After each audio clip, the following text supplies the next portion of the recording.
बढ़ते ही नहीं बल्कि आज के विकास के दौड़ में हम लोग दौड़ते जा रहे हैं। प्रिय छात्र छात्राओं, जब भौतिक जीवन और बौद्धिक जीवन दोनों में हुई प्रगति का एक समन्वित रूप सामने आया, तब राज्यों का विकास का क्रम आरंभ हुआ और सैनिक, प्रशासनिक और राजनयिक गतिविधियां शुरू हुई। दूसरी ओर धर्म और दर्शन के क्षेत्र में नए विचार उत्पन्न हुई।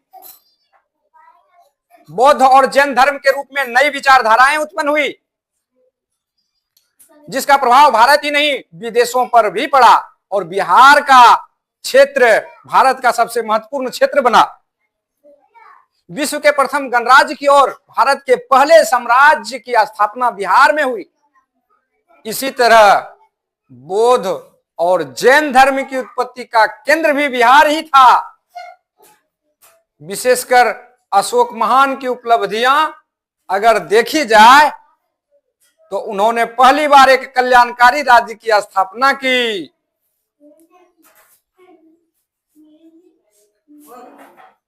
और भारत के पड़ोसी राज्यों से मैत्रीपूर्ण संबंध स्थापित किए।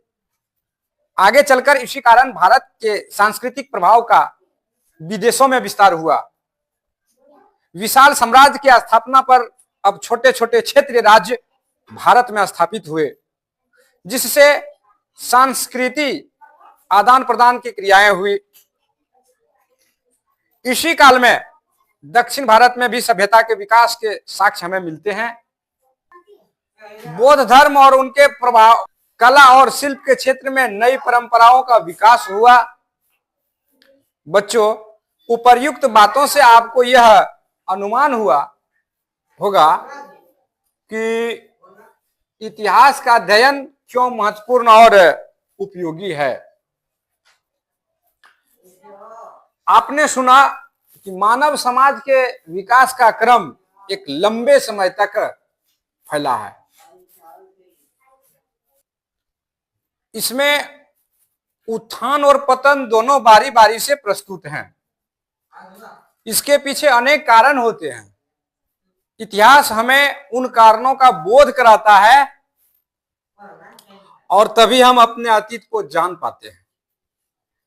अतीत की जानकारी हमें अपने वर्तमान और भविष्य को बेहतर बनाने में सहायता प्रदान करती है।